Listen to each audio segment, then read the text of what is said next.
Vamos a abrir nuestras Biblias en Levítico capítulo 4.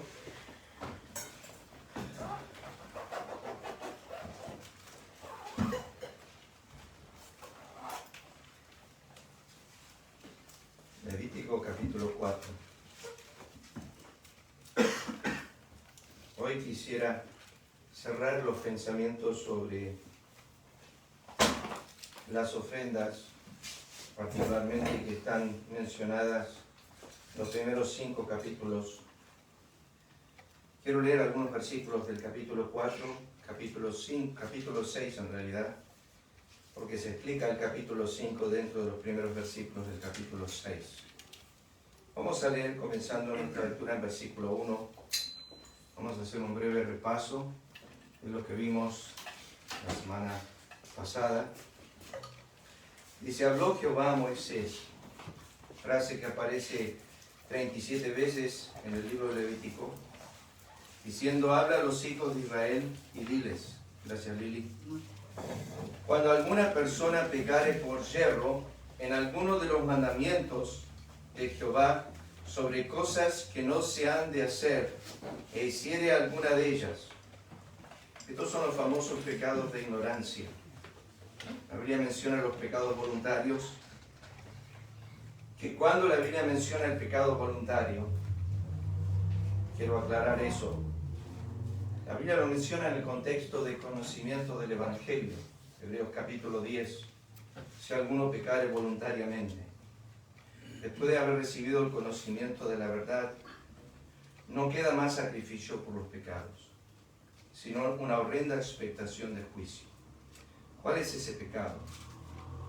Es el pecado que nosotros decimos que es el corazón resistente, orgulloso, el de Números capítulo 15, versículos 30 y 31, el hombre que actuare con soberbia, ultraja a Jehová, menosprecia su palabra. Esa persona, la Biblia dice, será cortada de su pueblo. ¿Puede un creyente cometer el pecado voluntario? Bíblicamente lo llamamos al pecado voluntario el pecado de apostasía. Está asociado al conocimiento de la verdad del Evangelio, posesión de conocimiento pero no del Evangelio. ¿Puede un creyente cometer ese pecado? Hasta donde entendemos y conocemos, no. No puede pecar voluntariamente contra el conocimiento de la verdad. ¿En qué contexto está? Porque hay que entender esto también. Está escrito a la carta a los Hebreos. Hay una lucha que está sucediendo en los corazones de los que todavía se aferran a Moisés y no a la gracia de Cristo, no al Evangelio que ha traído Cristo y los apóstoles. Cuando el autor de los Hebreos está escribiendo, da 5 advertencias. La primera que se encuentra es el capítulo 2 de Hebreos. En esa advertencia dice: debemos tener cuidado de lo que hemos oído, no sea que nos deslicemos de una salvación tan grande. En el contexto está hablando del contraste entre la gracia y la ley. En el capítulo 3 vuelve a mencionar esta advertencia: habiendo oído, no endurezcáis vuestros corazones. En el capítulo 5 habla de esta advertencia, pero dice: vosotros, debiendo ser ya maestros, tenéis necesidad que se os vuelva a enseñar. Está hablando a los profesantes de la ley, a los Nicodemos quizás, a los Pablo cuando eran fariseos, y que habiendo conocido el Evangelio en su plenitud, lo estaban rechazando. En el capítulo 6, quizás la advertencia más fuerte de Hebreos. Capítulo 6 dice: porque es imposible que los que una vez fueron iluminados y recibieron el conocimiento de la verdad, gustaron del don celestial, de los poderes del siglo venidero, participaron del Espíritu Santo, sean renovados para arrepentimiento, crucificando de nuevo al Hijo de Dios, exponiéndolo al vituperio. Texto muy difícil, tiene 5 interpretaciones. Pero ¿a dónde apunto con eso? Que está hablando específicamente de un pueblo, la nación de Israel, con un conocimiento de la ley y ahora con un conocimiento de gracia, y lo están rechazando. Llegamos al capítulo 10, la cuarta advertencia, y es donde nosotros vemos el pecado voluntario. Porque si pecáramos voluntariamente, después de haber recibido el conocimiento de la verdad, para mí paralelo con 2 de Pedro 2:20, mejor le hubiese sido no haber conocido el camino de la justicia, que después de haberlo conocido volverse atrás del santo mandamiento que les fue dado. Es como el perro que vuelve a su vómito, la puerca lavada, a revolcarse de nuevo en el cielo. No hay cambio de naturaleza, hay cambio de ambiente. Si ellos escaparon de las contaminaciones del mundo, dice 2 de Pedro 2, por el conocimiento de Cristo, vuelven a ponerse bajo esclavitud de sus pecados, su postrer estado pasa a ser peor que el primero, dice Pedro. Cuando Pedro escribe esto en el capítulo 2, no habla de otro tema que los falsos maestros, falsos profetas, personas que profesan la verdad pero no la poseen. Entonces, ¿puede un creyente cometer el pecado imperdonable? No, el pecado imperdonable dentro del contexto de la nación de Israel, cuando Cristo dijo, cualquiera que blasfeme al Espíritu Santo no será perdonado ni en este siglo ni en el venidero, estaba hablando de algo específico. En ese momento le estaba diciendo, cualquiera que toma las obras de Dios y las atribuye a Satanás, eso es una blasfemia, porque dijo, yo echo fuera a los demonios por el dedo de Dios. El dedo de Dios, que lo menciona en varias ocasiones, pero que remontamos a Éxodo 33, no es otra cosa que el Espíritu Santo, que escribió las Escrituras. Cristo dijo, cualquiera que me vea hacer una obra y la atribuye a Satanás, es una blasfemia al Espíritu Santo, es una afrenta a Él. Que luego, el autor de los Hebreos en el 10:29, dice, ¿cuánto mayor castigo pensáis que merecerá el que pisoteara al Hijo de Dios y tuviere por inmunda la sangre del pacto en la cual fue santificado e hiciere afrenta al Espíritu de gracia? Ahí está el pecado imperdonable. Esa persona entra a Hebreos capítulo 10, versículo 30 y siguientes textos. Horrenda cosa es caer en manos del Dios vivo. ¿Qué es eso? Bueno, cuando el autor de los Hebreos está desarrollando este tema, había dos pecados en Israel muy conocidos. Los de ignorancia, de lo que estamos tratando aquí en capítulo 4, y los voluntarios, de los cuales no había perdón. Si yo intencionalmente iba y mataba a Lucas en Israel, Dios había establecido 6 ciudades, lo que se llamaban 6 ciudades de refugio. En esas ciudades había 3 de cada lado del Jordán y estaban elevadas en montes, para que el que cometía un pecado de ignorancia mataba a una persona sin querer, se le salía al cabo al hacha y la mataba. El vengador de la sangre me iba a perseguir a mí, porque Jessica iba a venir corriendo a perseguirme si yo mataba a Lucas. O capaz no sé. Pero por ahí me pagaba, decía, gracias, dice gracias. Pero supongamos que lo ama y me persigue. O matar a una suegra, ya ahí otro tema. Entonces, el que cometía el hecho, que lo había hecho en ignorancia, corría a esa ciudad de refugio, y el sacerdote y los jueces de la ciudad determinaban si este hombre era inocente. El vengador de la sangre venía a buscarlo, pero como él estaba en la ciudad de refugio, no lo podía tocar. Y él estaba en esa ciudad y estaba guardado en la ciudad mientras el sacerdote vivía. Cuando el sacerdote moría, él podía salir libre. Que es toda una representación de Cristo muriendo como sacerdote con nosotros, librándonos del vengador de la sangre. Cuando los judíos estaban mirando a Cristo y crucificándole, dijeron una frase que tiene que ver con homicidio. Dijeron, su sangre sea sobre nosotros y sobre nuestros hijos para siempre. El problema es que el vengador de la sangre de Cristo no es otro que el Padre, es Dios. Y no hay refugio para el alma que aborrece, menosprecia el Evangelio. Queda con sangre en sus manos. Por ende no tiene dónde huir, no tiene dónde correr. No hay refugio para su alma. Y el que lo está persiguiendo no es otra persona que Dios. Y por eso dice, horrenda cosa es caer en manos del Dios vivo. Esto es todo el contexto del pecado voluntario.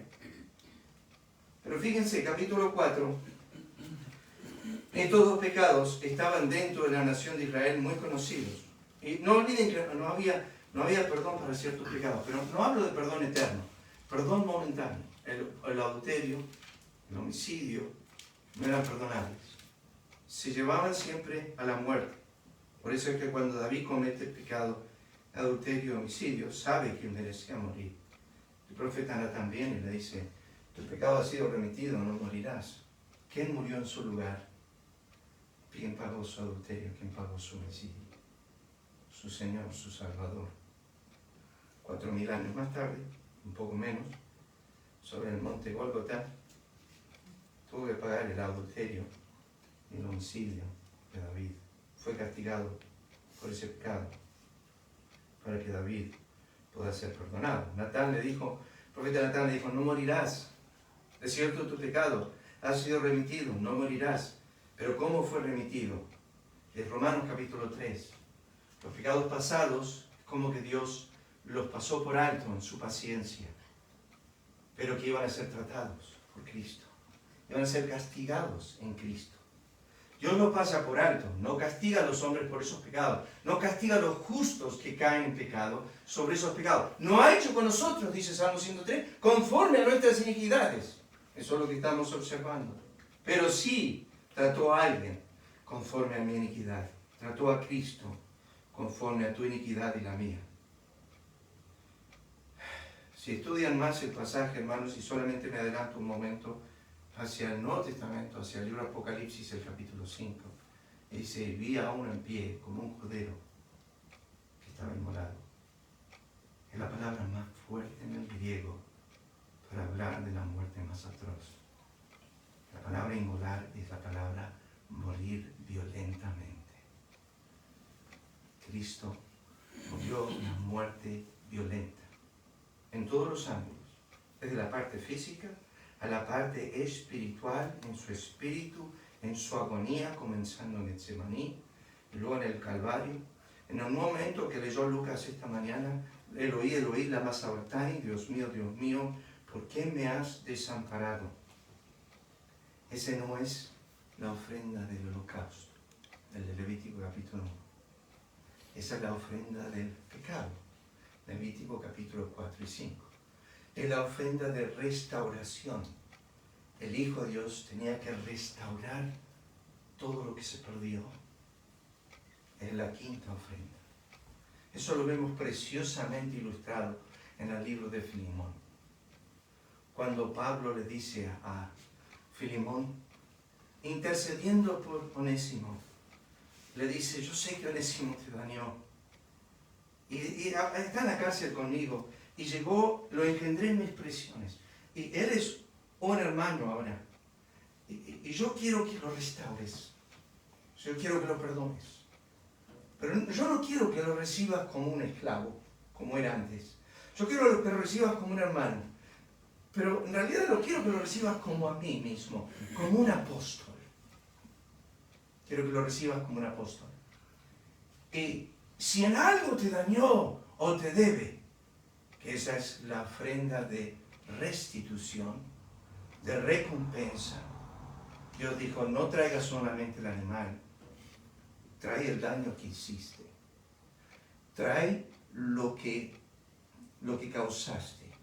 Si hiciste daño a alguien, trae para el daño. Pero quiero que traigas la quinta parte. El 20% más de vos lo que dañaste, trae un 20%. Hay un profesor en el instituto años atrás que enseñaba el tema ese, la quinta parte. Numerología en la Biblia es un tema interesante. Cuando uno estudia números en la escritura, por ejemplo, el número 30 es el número de duelo. Lloraron a Moisés 30 días, lloraron a José 30 días, y lloraron a Aarón 30 días. Y siempre lo vemos como un número de duelo. Número 40 es el número de prueba. Vemos lloviendo sobre la tierra 40 días y 40 noches.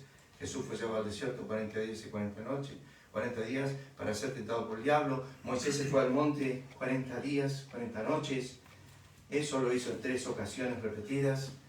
Siempre prueba, siempre prueba. Y el 5, ¿de qué habla? Bueno, se apunta siempre a la semana, el día después de las 7 semanas de festejos del sábado, de lo que era la fiesta solemne de Israel. Y el día 50 era el momento cuando Dios en su gracia da una porción tremenda al pueblo del pacto. Se forma la iglesia, para muchos dicen que se formó en Abraham, algunos creen que se formó en Hechos, pero es ahí donde Dios derrama su gracia. Lo que el 5 en las Escrituras siempre representa, la quinta parte es la infinita gracia de Dios.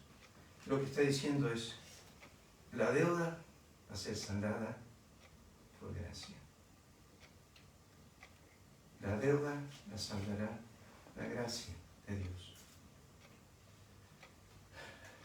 Nosotros tenemos una deuda que no podemos pagar. Y Él vino a pagar una deuda que no era suya.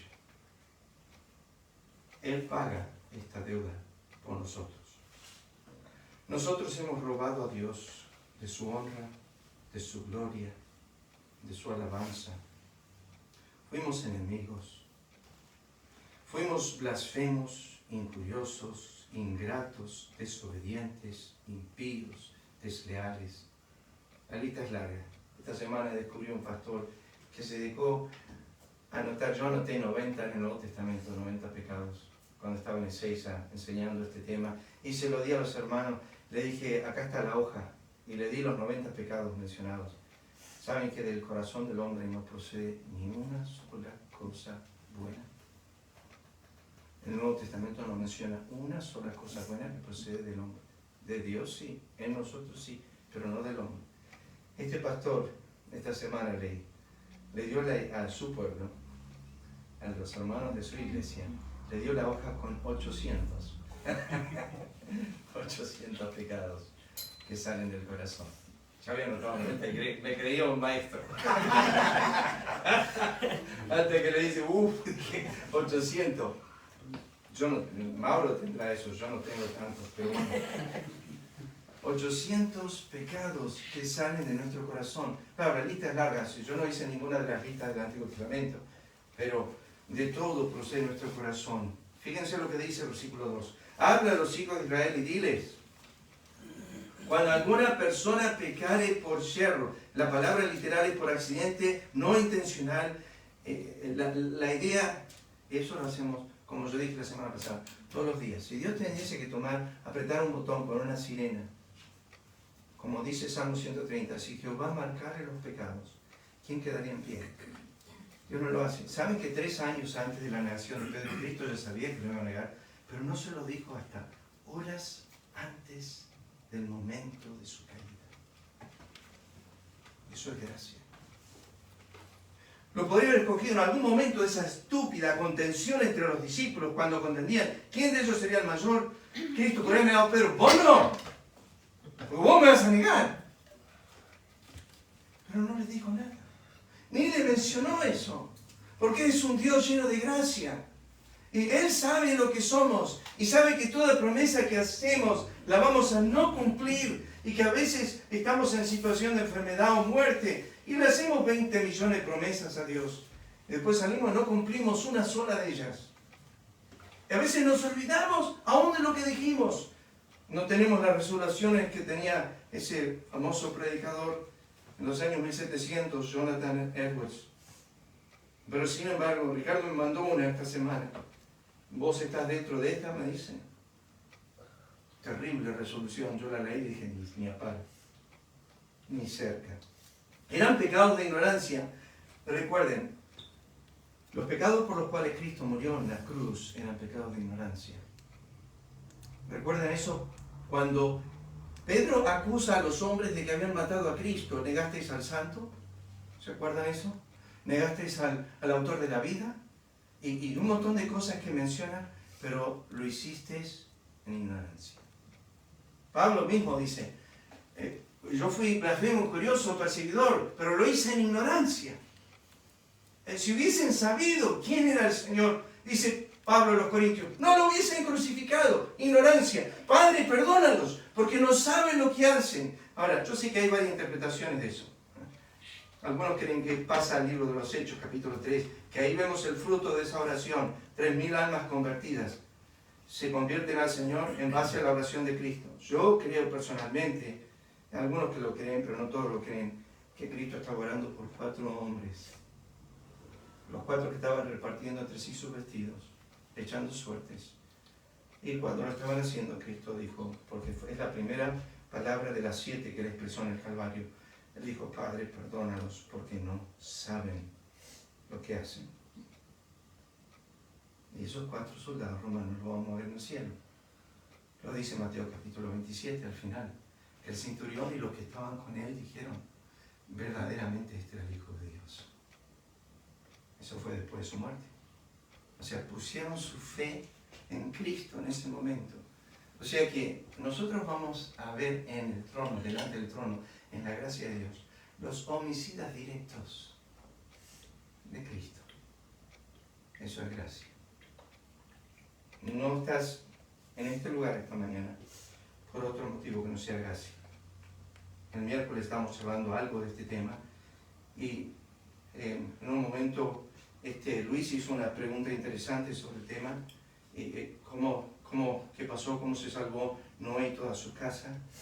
Y Génesis 6:8 dice, Noé halló gracia a los ojos de Dios. No hay otro motivo. Ahora fíjense el versículo 2. No vamos a ir tan lento, perdón.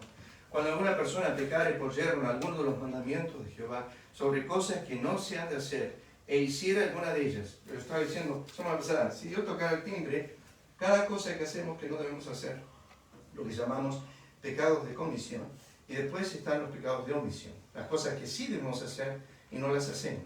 En realidad en el capítulo 6 lo que menciona en Moisés son los pecados de omisión, las cosas que deberíamos hacer que no hicimos. Estamos en un juicio de litigio y somos testigos de algo que vimos y no decimos nada, callamos. Eso es un pecado de omisión. Lo podríamos haber salvado a esa persona, pero no lo hacemos. Eso es lo que dice Moisés. Esa persona es un pecado de omisión y necesita traer una ofrenda. Si tendría que sonar el timbre, Dios estaría así. Lo deja fijo. Fijo. Sí. Con Mauro. Conmigo sí. Una más tarde. Con Mauro sería la sirena alemana. Que va en aumento.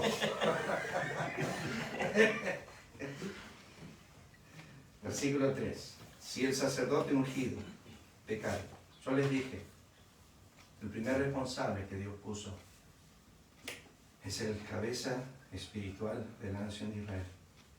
Hay 4 personas mencionadas en capítulo 4, no lo vamos a leer. El sacerdote, fíjense en el versículo 13, toda la congregación, versículo 22, cuando pecare un jefe de familia, y luego el versículo 27, gracias. Si alguna persona del pueblo, el último es el que no tiene mucha responsabilidad.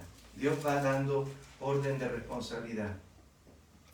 Por eso en Romanos capítulo 5, hermanos, Dios no culpa a Eva por el pecado que se introdujo al mundo.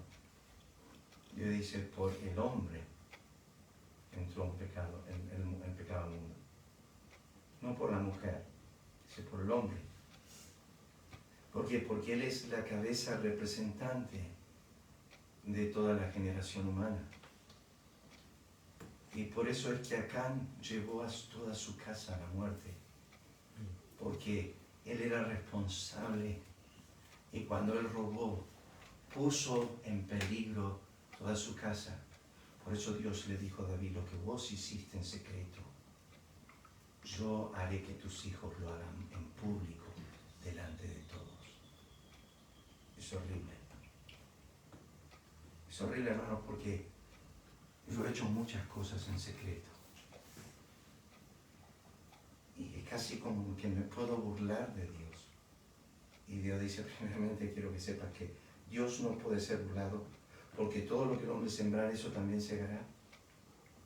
Me acuerdo años atrás, en la iglesia del norte, donde fui pastor por algunos años en Estados Unidos, se acercó un hermano, lo visitaba a menudo, y me dijo, esta mañana mi pecado me alcanzó. Oye, ¿qué pasó? Me golpearon la puerta, un chico de 9 años. 9 años, ¿y qué te dijo? Hola, papá. ¿Papá? Sí, dice, uno de esos tantos que sembré. Ah, qué lindo, le dije. Ya ser responsable, obviamente. ¿Estás seguro? Sí, es mío. Parece que la esposa vino al pueblo, ex esposa de él, y le dijo, anda a visitar a tu padre. Qué hermosura. Dios, capítulo 4, versículo 3, dice, el sacerdote ungido pecare según el pecado del pueblo, ofrecerá a Jehová por su pecado. Recuerden, vamos a este texto, tienen ahí, vayan a Hebreos capítulo 7. Un momento, Hebreos capítulo 7.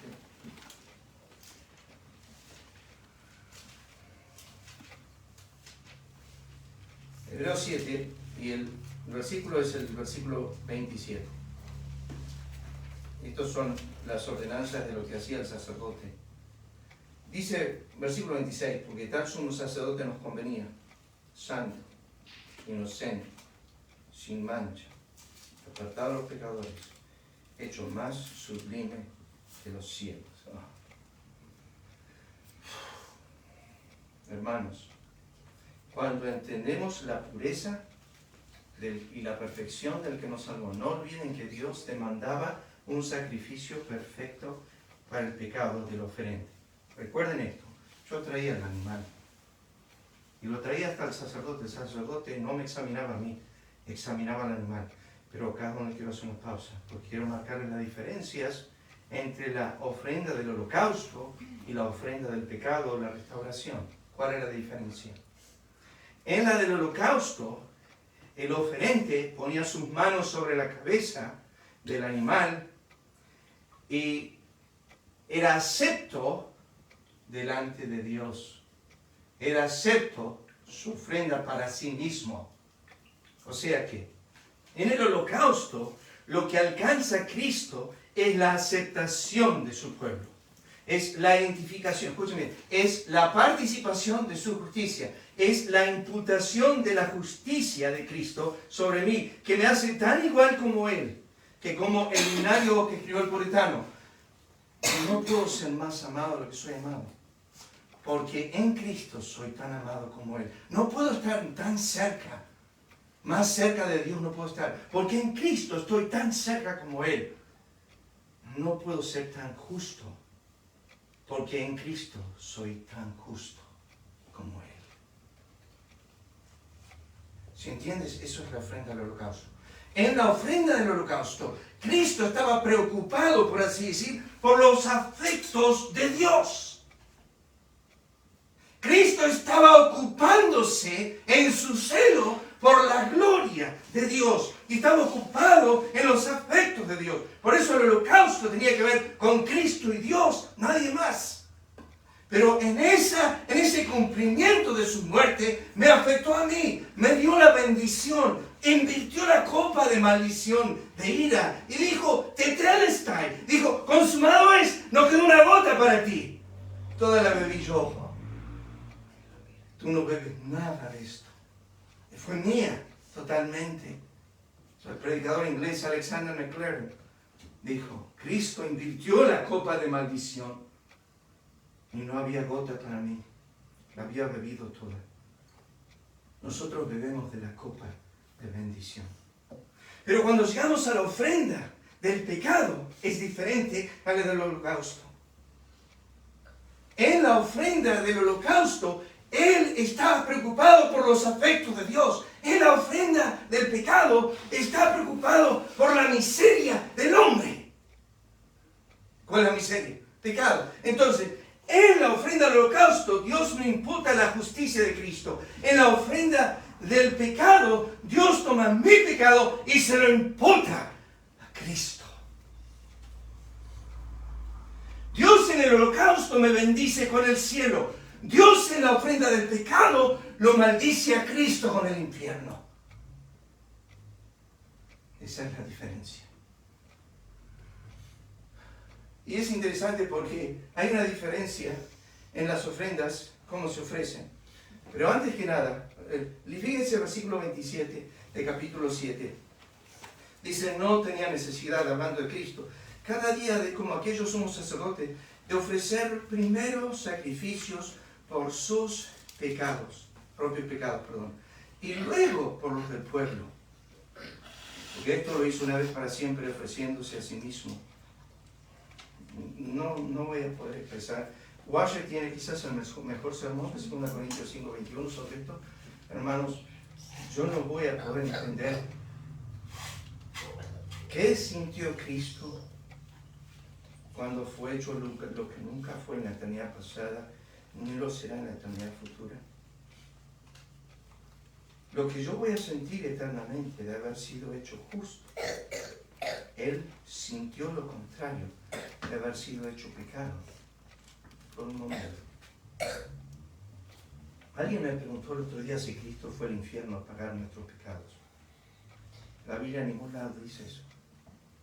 Lo que sí la Biblia dice es que el infierno de Dios, la ira de Dios vino sobre Él. Todas tus ondas y tus olas pasaron sobre mí.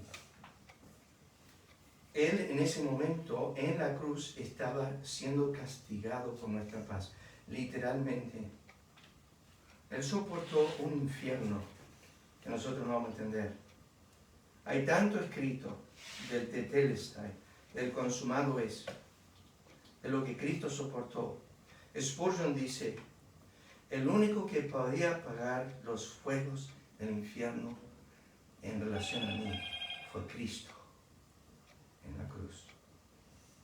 No había otro que pudo hacerlo. Pero cuando Él llega al Calvario, en la ofrenda de pecado, el sacerdote, por así decir, el pastor le dice, ¿qué macana te mandaste? ¿Cuál es?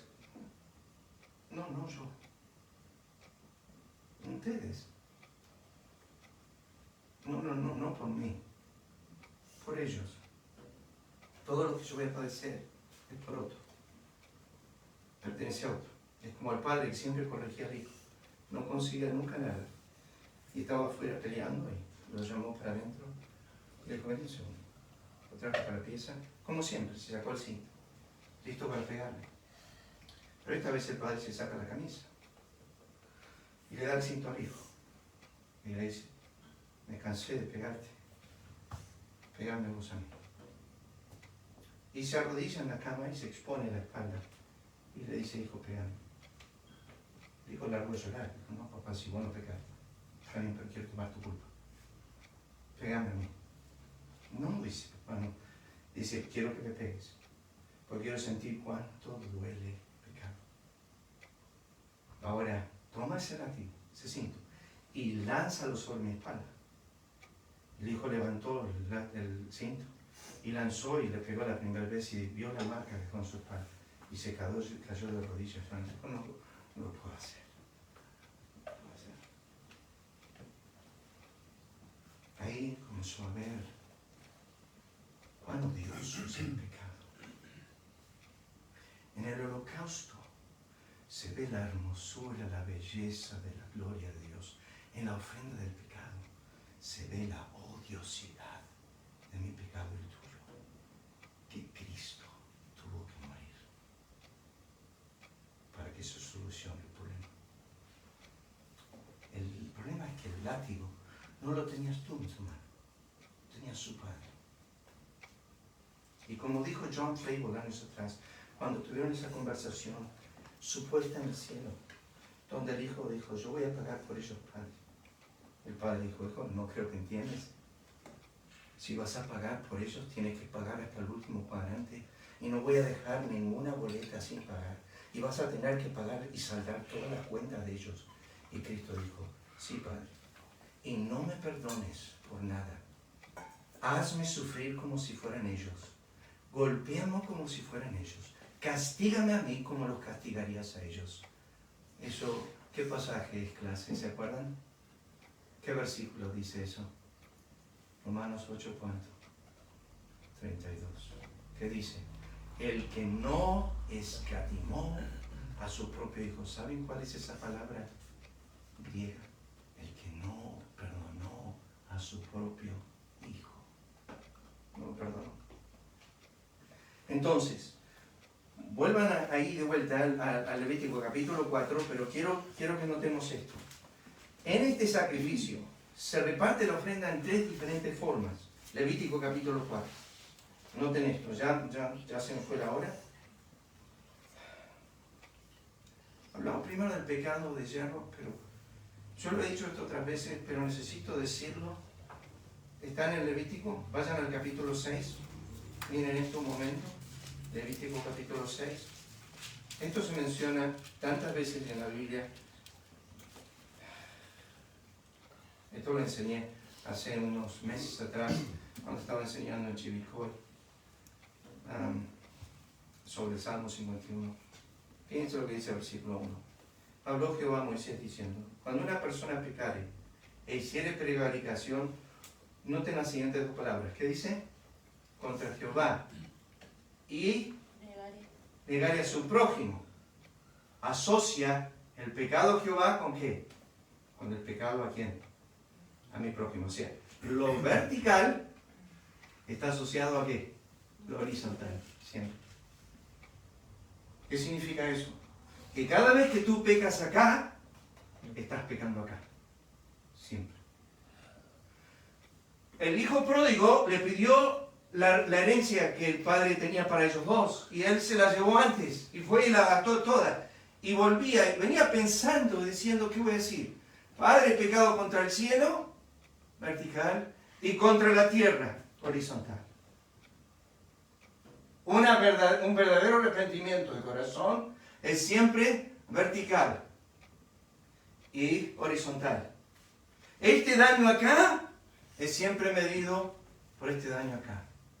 Por eso es que Natán vino a David y le dijo: menospreciaste la palabra de Jehová, no tuviste en cuenta su provisión, te dio un montón de cosas, no te pareció suficiente, y fuiste y agarraste la mujer de tu prójimo, y luego quitaste la vida a Urías. ¿Saben qué dijo David? 2 Samuel 12:13, he pecado contra Jehová. Es por eso Salmo 51. Nosotros leemos muchas veces en el Nuevo Testamento: Marta, Marta, Saulo, Saulo, Moisés, Moisés, desierto, desierto. Es una doble repetición. Es amén, amén. David lo utilizó en su pecado contra Dios. Dijo: contra ti, solo he pecado. Lo subrayó. Yo sé que me acosté con Betsabé, yo sé que maté a su esposo, pero en realidad el pecado fue contra Jehová. ¿Por qué? Porque pequé contra el 10º mandamiento: no codiciarás. Pequé contra el 7º mandamiento: no matarás. Pequé contra el 9º mandamiento: no dirás falso testimonio. Pequé contra el 5º mandamiento: honra a tu padre y a tu madre. Alexander White dice: David, como en un momento de su vida, en haberse mirado a Betsabé, codiciado y querer acostarse con ella, quebrantó todos los mandamientos. Todos, uno por uno, fue quebrantando. ¿Qué dirección es esta?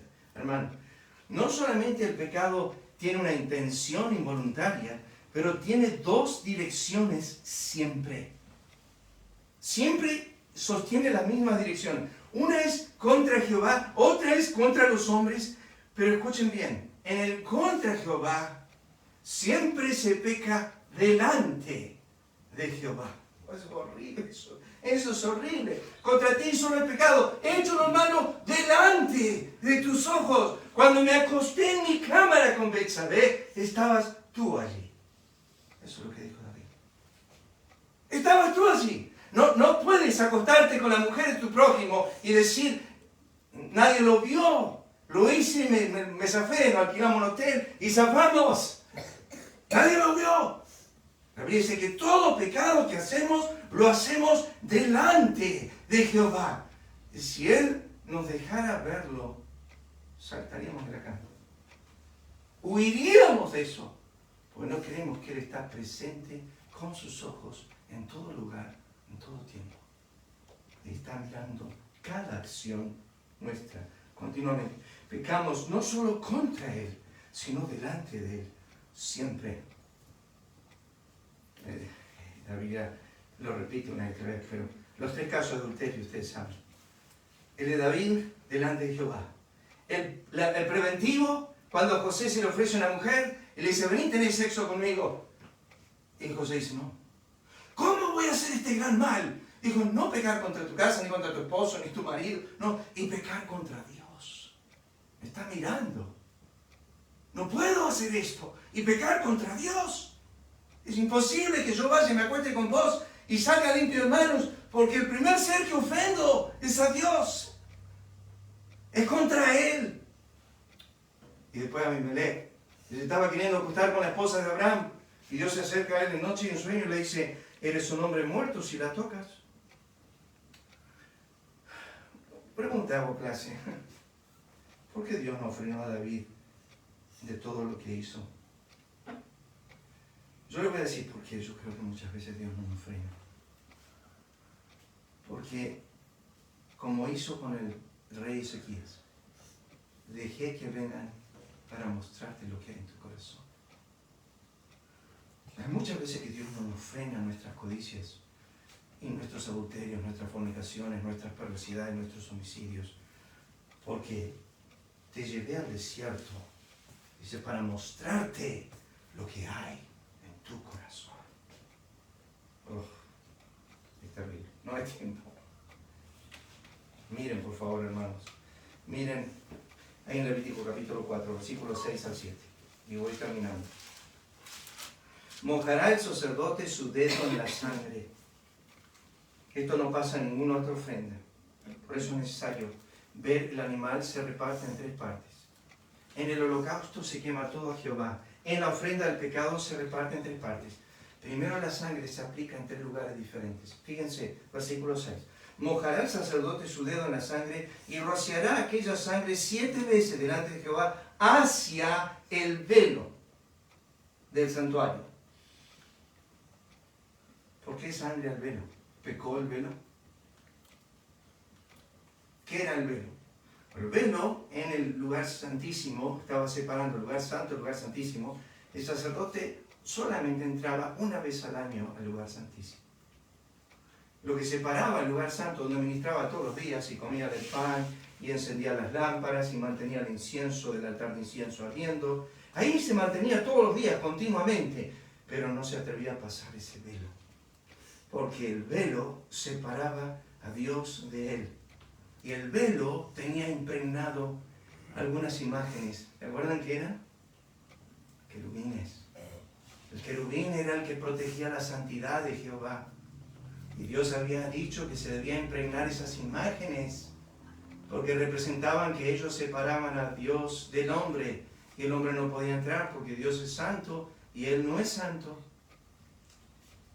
Pero Dios dijo, en el día de la expiación, que quiero que tomes la sangre, Aarón, y empieces a rociar hacia el velo. Spurgeon dice, yo creo que sangre manchaba el velo. Porque el velo representa qué clase. ¿Se acuerdan qué pasaje nos dice que es el velo? Hebreos capítulo 10, versículo 19. A través del velo, ¿qué es qué? Yo pensé que acá los doctores la ley acá adelante. Fíjense, Hebreos capítulo 10, versículo 19. Miren un segundo. Hebreos 10, 19. Augusto lo estaba por decir, pero de humildad se quedó callado. Noten, versículo 19. Así que, hermanos, teniendo libertad para entrar en el lugar santísimo por la sangre de Jesucristo, por el camino nuevo y vivo que Él nos abrió a través del velo, ¿esto es qué? Es la carne de Cristo. No podíamos ver la gloria de Dios y estar en su presencia aparte de Cristo. Él vino en carne, tomó nuestro pecado y se abrió el santuario. El camino al lugar santísimo estaba cerrado, dice Hebreos 9:8. Pero cuando vino Cristo y murió, el velo se rajó de arriba abajo y la sangre de Cristo fue lo que rompió ese velo y y se podía ver la gloria de Jehová, y ahora el sacerdote estaba ahí mirando. Nada nos separa. Nada te separa de Dios ahora. Y tú dices, pero mi pecado, pastor, ha sido removido. Ha sido quitado. Es el primer lugar donde el sacerdote iba, al velo con sangre. ¿Qué hacía el velo? Me abría el camino, me daba entrada al lugar, me daba comunión con el Eterno como nunca había tenido antes. Pero ¿dónde más se aplicaba? Vayan a Levítico 4, versículo 6. Miren dónde más se aplicaba la sangre. Oh, me parece que vamos a tener que seguir la semana que viene. Ya nos pasamos de hora, mal, perdón, son las 12. Vamos a terminar con esto. Fíjense el versículo 6. Mojará el sacerdote su dedo en la sangre, rociará aquella sangre 7 veces delante de Jehová hacia el velo santuario. Y el sacerdote pondrá de esa sangre sobre los cuernos del altar del incienso aromático. ¿Dónde estaba eso, clase? Estaba en el lugar santo. ¿Y qué representaba ese altar? El altar de incienso. ¿Qué representaba? La oración. ¿Qué pasaba? Dios dice, no hay oración que no se oiga en mi presencia, porque cada vez que vengas a mí, lo vas a hacer por la sangre de Cristo. No hay momentos en tu vida que decís, cuando has caído en alguna iniquidad, no quiero ni levantar mis ojos al cielo. Dios sabe eso. Pero Dios, si pudiese hablarte al oído, te diría, yo no te recibo por lo que tú eres, te recibo por lo que Cristo hizo, no por lo que tú eres. Él proveyó la sangre para que tus oraciones no tengan estorbo, siempre puedas venir en oración, en pecado o en lo que tú piensas que es justicia. Los puritanos decían, mis mejores justicias a Dios parecen trapos de inmundicia. Cuando yo me sentí que vivía un día en el Señor, yo diría, ¿qué le pasa? Yo rompo el primer mandamiento todos los días, casi 24 horas. Amarás al Señor tu Dios con todo tu corazón, con toda tu alma, con toda tu mente y con todas tus fuerzas. No lo hago, hermanos. No lo he hecho un día de mi vida. Es la sangre sobre el altar. Es la sangre en el velo. ¿Y dónde más? Fíjense el versículo 7. El sacerdote pondrá de esa sangre sobre los cuernos del altar del incienso aromático que está en el tabernáculo de reunión delante de Jehová y echará el resto de la sangre del becerro al pie del altar del holocausto. ¿Dónde estaba eso? Eso estaba a la entrada de la puerta del tabernáculo. Era el altar de bronce. Dice, toda la sangre ahí. Eso es para expiar tus pecados. Es para redimir tus oraciones. Y es para darte comunión continua. La sangre del sacrificio es lo que remite tus pecados y lo que te permite entrada continua al santuario. No tus obras, su sangre. Hermanos, no tus obras, su sangre. Voy a terminar. Hay mucho más para decir, lamento que no podemos cubrir, pero bueno, vamos a tomar un domingo más. A ver, escuchen esto. Estas son las oraciones de los puritanos, que ustedes saben, leo muy a menudo. El amor resplandece en el Calvario. Padre mío, haz crecer mi corazón. Da calidez a mis sentimientos, abre mis labios. Proporciona las palabras que proclaman. El amor resplandece en el Calvario. Allí la gracia retira mis cargas y la deposita sobre su Hijo. Convertido en un transgresor, una maldición, en pecado por mí, allí la espada de tu justicia hirió al hombre, tu igual. Allí se magnificaron tus atributos infinitos y se llevó a cabo una expiación infinita. Allí se exigió un castigo infinito y un castigo infinito se soportó. Cristo fue toda angustia para que yo fuera todo gozo. Quedó desamparado para que yo fuese recogido.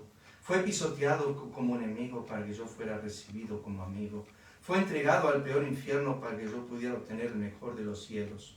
Fue desnudado para que yo fuera vestido. Fue herido para que yo fuera sanado. Sufrió sed para que yo pueda beber. Fue atormentado para que yo recibiera consuelo. Sufrió el oprobio para que yo pudiera heredar la gloria. Entró en las tinieblas para que yo disfrutara la luz. Mi Salvador lloró para todas las lágrimas fueran enjugadas de mis ojos. Gimió para que yo pudiera entonar una canción eterna. Soportó todo el dolor para que yo tuviera una salud inquebrantable. Llevó una corona de espinas para que yo tuviera una diadema de gloria. Inclinó su cabeza para que yo pudiera levantar la mía. Sufrió el escarnio para que yo pudiera recibir la bienvenida. Cerró los ojos a la muerte para que yo pudiera fijar la vista en el resplandor diáfano. Expiró para que yo pudiera vivir para siempre. Oh Padre, que no examinaste a tu Hijo unigénito para poder eximirme, que no eximiste, a tu Hijo unigénito para poder eximirme a mí. Todo esto lo consiguió y cumplió tu amor. Ayúdame a adorarte con mis labios y mi vida. Que cada aliento mío sea de alabanza estanciada. Cada paso de deleite al ver a mis enemigos aplastados. Satanás confundido, derrotado, destruido. El pecado sepultado en el océano de la sangre reconciliadora. Las puertas del infierno cerradas, las puertas del cielo abiertas. Manifiéstate, oh Dios, vencedor. Muéstrame la cruz, poderosa para someter, consolar y salvar. El amor resplandece en el Calvario. Vamos a orar. Padre, gracias por esta mañana. Gracias por los hermanos que están. Pedimos por los hermanos que están enfermos, que tú los estés ayudando físicamente. Gracias por las noticias de Lili, que está mejorando de su brazo. Gracias por tener con nosotros a Luis y Mónica también de nuevo esta mañana. Gracias por este tiempo que podemos pasar juntos, el primer día de la semana, buscando honrarte a ti.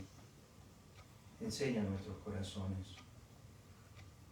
Ayúdanos a entender que tú fuiste suficiente, que la sangre de Cristo es suficiente para expiar mi pecado, darme entrada al santuario, y que jamás rechaces una de mis oraciones, porque no vienen por mérito mío, sino que están ya abiertas y otorgadas por la sangre de tu Hijo. Gracias por las palabras de Cristo cuando dijo: Padre, te doy gracias que siempre me oyes. Así, Señor, te damos gracias que siempre nos escuchas por amor a tu Hijo. Gracias por esta mañana. Bendice nuestro tiempo, el resto del día. Gracias por esta ciudad y seguimos orando por ella. Que tú obres en los muchos que puedan llegar al conocimiento de la verdad. Lo pedimos en el nombre de Cristo. Amén. El Señor les bendiga.